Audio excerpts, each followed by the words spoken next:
Coming up next on Stop the Threat, a home security alarm triggers a signal to the alarm company. The house is filled with a piercing sound. Let's go. The homeowner's daughter awakes from a deep sleep.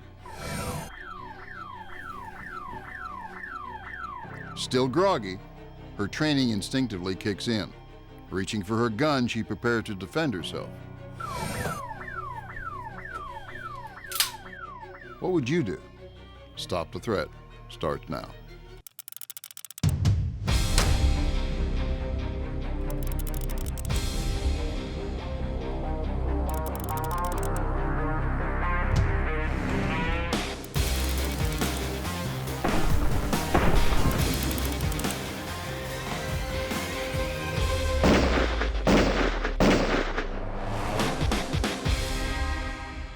Hello and welcome to Stop the Threat. My name is James Towle.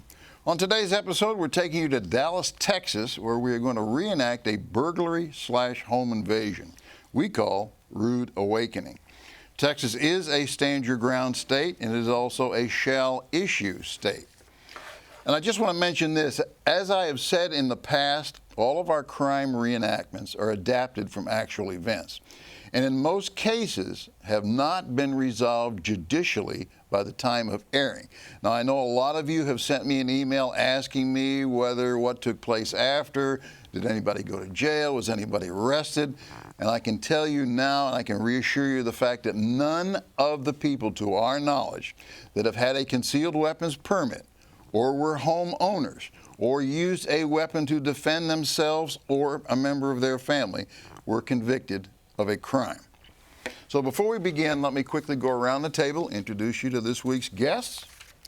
Rob Pincus, Managing Editor of the Personal Defense Network. Kathy Jackson is back, author of The Cornered Cat. And Wes Doss is back, President of Kyber Interactive Associates. Thank you all for being here.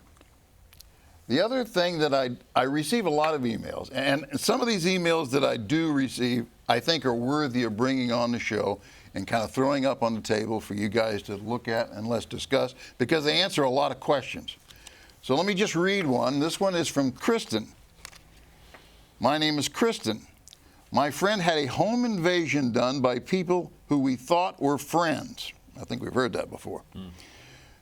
I now have a pump shotgun at my home. None of my family or friends know that I have it, and I only have it for home protection. I think that's a key phrase there. I was wondering if there's any way I can legally buy non-lethal rounds. And she goes on to say someone breaks into my home without a weapon but can still be a threat to my life. What are the tactics that will stop but not kill the threat? And let me just start with, I'm not sure this is the direction you want to go in, Kristen. I understand that many of the viewers out there have said, you know, I'm okay with having a gun in the house and I do some training with a gun, but when it comes right down to it, James, I'm not sure I can pull the trigger and actually inflict bodily harm, possible death, to another human being. And I think really Kristen is saying that from what I understand here. So I'm going to throw this out. Now, actually, I'm going to give it to you, Kathy, because you haven't been here in a while. Well, I'm going to say that if you are not comfortable with the idea of using deadly force, then a firearm is not the tool that you want to be using. Now, if you feel like your life is in danger, then deadly force probably is appropriate. But if you're not willing to take that risk of actually killing another human being, the firearm is not the tool for you. Period, full stop, end of story. So should I have a shotgun with non-lethal? There's no such thing as non-lethal. There's less lethal, less likely, but there's no way that you can guarantee that it absolutely will not. It does not work that way. All right, Wes, you work a lot with law enforcement. You're well aware of the rubber bullets and the bags. And hey, what do you think? For a self-defense situation, I mean, it goes, less lethal goes in both directions. It can be lethal, or it can be completely ineffective. And if it's a situation where your life depends on it, I mean, the last thing you want to do is try to defend your life, and you go to guns with somebody, and you have absolutely no effect except to aggravate the situation. I mean, as a police officer, I mean, I've seen several incidents where we were using 12-gauge beanbags, and they didn't get the desired effect, and we had to either escalate or move on to a different a different technique in order to try and subdue the suspect. Okay. Because there's just too much there. I mean, the guys in uniform are back it up with lethal force. It's a different set of circumstances. Okay, Rob? Yeah, I agree with both Kathy and Wes that the firearm is a defensive tool that's meant to stop someone, and there is a chance that you're going to take that person's life. The only reason you would use a firearm is if you felt like you were defending your own life or your family members. So I'm not a fan of a home defense tool that's meant to be used with lethal force being loaded with less lethal. Tasers, other options there. Like I said, I think she's addressing a fear that a lot of people have, and that I know that we all come across folks like that. And I mean, they go out, they buy the weapon, they do all those kinds of things, and they take the training, but are they really prepared? And I think she's not prepared. And Kristen, I would say to you that you have really no idea of what's going to take place when someone does enter your home. You cannot be assured that he is not there and he doesn't have a weapon and he's not going to hurt you. So I'm going to, and I think we're all going to agree here, we're going to kind of keep you away from this thought and talk to me more. Send me an email, give me some more information. When we come back, I'm going to show you part 1 of Rude Awakening.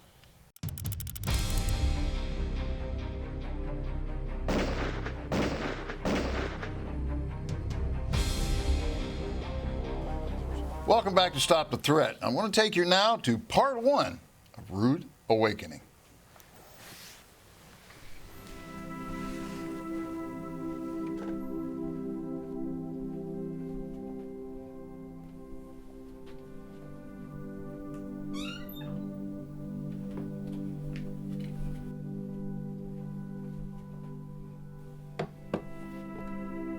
Hey, kiddo. Hey, I'm going to work. I put the gun down on the bedside table for you just in case, okay? Thanks, Dad.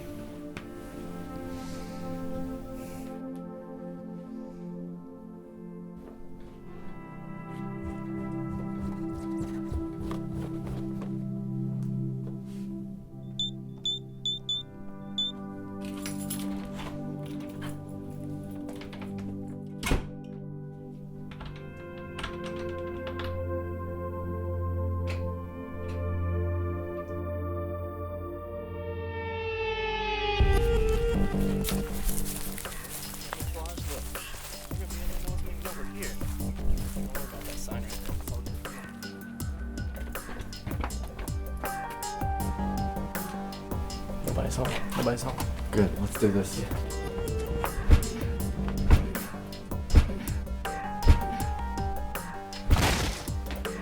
Let's go. No one is home, all right? Let's just get something really quick and get out before the cops show up. Come on.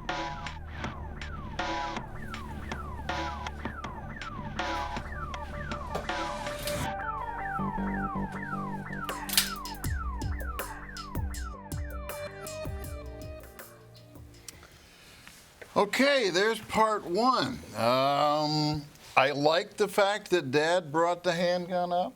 I like the fact that he set the alarm. A couple of things I'm real not comfortable with, but Wes, what do you think? Everything seemed, I don't know, pre-planned. It was, I don't know, it's kind of hard to really say. I mean, there's not much that's really unfolded on us yet. I think they've spent some time together on the range. Absolutely. Okay, I don't think there's any doubt about that. That they had some kind of a mental connection there on I was what to impressed she take did place. a press check on the gun when she first picked it up. Okay, there's one. There's one. What else what did you see? Well, I'd tell my students to make sure there's a magazine and it rack the slide and not mess with the fine motor skill of the press check under that situation. But aside from that, I think the procedures that they followed were perfect. You know, the idea that he's going to make sure he didn't just leave the gun. He woke her up, he said, I'm leaving, here's the gun. Then he set the alarm, then he locked the door, looked like the deadbolt. I mean, so yeah, I'm with Wes. So far, I'm okay with it. Okay, now you've all got children, okay? Even if I had been to the range many times with my daughter, and this was kind of a routine, something in me says that when I brought the gun up and laid it down there and told her, would I not say to her, it's loaded and ready? Would I not make some remark to that effect? Well, you think that would be part of the pre-rehearsed? So you're willing to accept it the way it is? Yeah, I would think if they had talked about it in advance, you don't have to say, okay, this gun is loaded. I would presume that the gun was loaded. That's why he was telling her that the gun was there. Personally, when I see a gun on a nitstand, I always like to have that trigger covered. Put it in a holster or something. I probably would have been the holster would have been. This is, we're talking nitpicking at this point. Right, That's right. it. But that's okay. I got no problem there. That's okay, and I'm sure you'd like the holster idea as well, right? Holster, quick access safe, something like that. Sure. Now, she does rack it a little bit to check. I don't know, but something, and I think that was a good on her part because, who knows, maybe Dad forgot or the routine is broken. I don't know, something in me just says that if I had done that, then I would have said, yeah, it's loaded and ready. See you tonight. And then turned around and walked. I don't know, but maybe that's just me. They might have a procedure in place. I think the one question I have is, and we don't know proximity, we don't know the house layout, we don't know what she's hearing, but getting to the gun first, getting into that ready position, she's in the extended ready position, compressed ready position, whatever, it doesn't matter. My question is, what happens next? Does she get on the phone with the police, or does she go walking through the house? Because one of those is right, and one of them's wrong. And when we come back, we'll find out.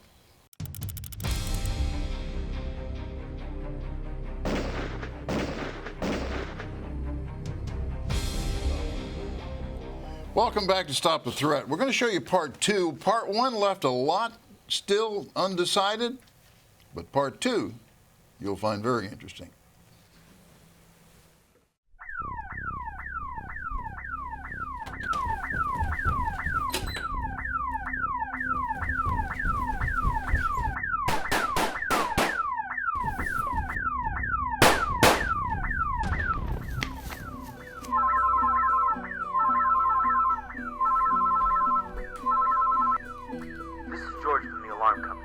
That your alarm is going off. Is everything okay?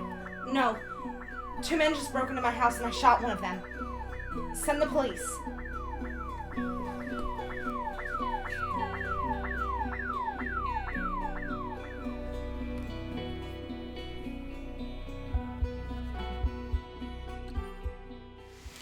Okay, I got to tell you, I'm kind of proud of the girl.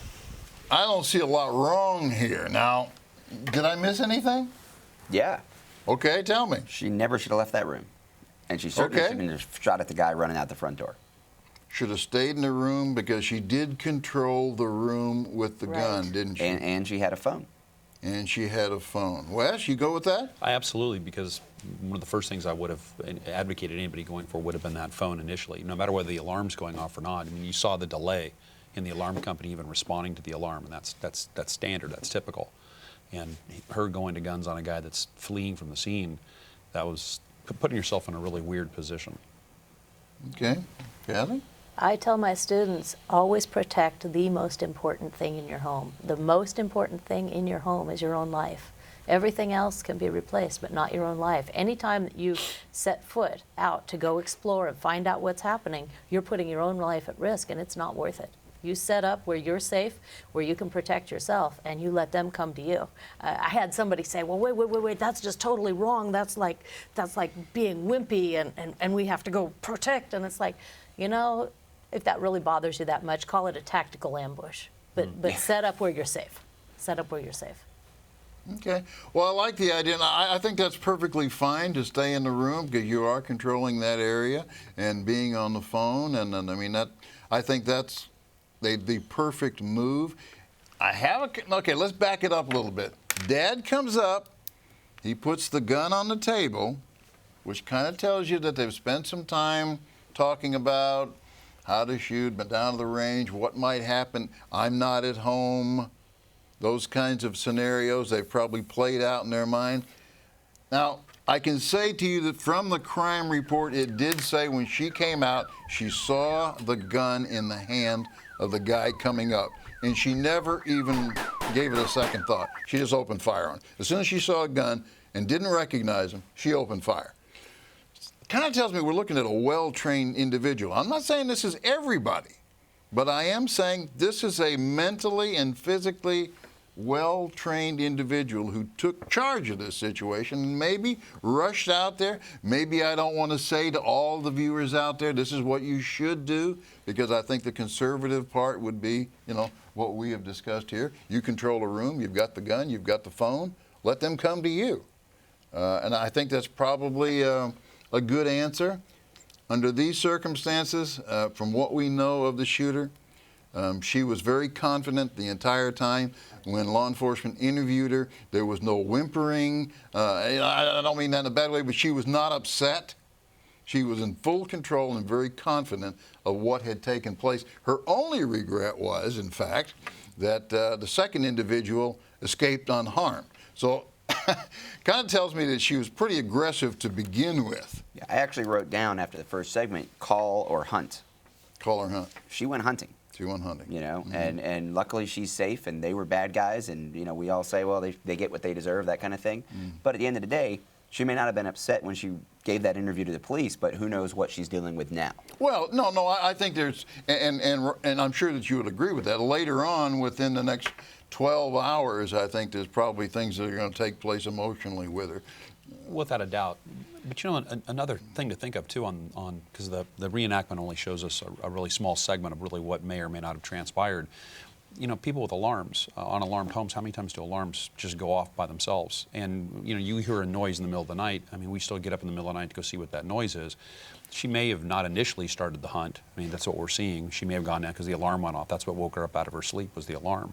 So she just decided to go down and check it out, and that's when she saw the guys on the steps, too. You know, that's a really good point. That is something you kind of do reflexively. Absolutely. I've done it myself back in the day. You know, And I think that's the training point. So I think physically, she was certainly ready. She controlled the gun. She knew how to hold the gun. She knew how to operate the gun. You know, all that stuff from what we were seeing. She obviously knew how to shoot it well enough to hit the guy on the steps anyway. I think the issue is, what was the plan around that? So was the plan, arm yourself, barricade, call the police? And I don't think it was. I think the plan was, arm yourself and see what's going on. And if there wasn't a plan, that's what she improvised. And of course, improvisation is what we want to avoid. We want to have that plan that keeps us as safe as possible. Well, Wes, I think you brought out a good point, because the fact of the matter is the alarm was off. You're guessing there's something took place down there, but you don't know. She could have been standing there for hours. Maybe the wind set it off, which kind of makes me want to go quickly to the fact that you did a video on deadbolts that everyone should see. I thought that they had entered the house a little bit too easy, quite frankly. But there was an alarm there, so I think that kind of made up for it. Anything else? You know, Were you happy that she, when she stood up there and she started shooting, that it wasn't one round? Yes, she made a decision and she followed through with that decision. I like to see that decisiveness. You know, in any sort of crisis situation, the best thing you can do is the best thing you can do. The worst thing you can do is nothing. You know, there's a lot of room in between those two. So I love the fact that once she decided what she was doing, she did it, and she did it wholeheartedly and followed through. I think that's good. When we come back, we'll give you more.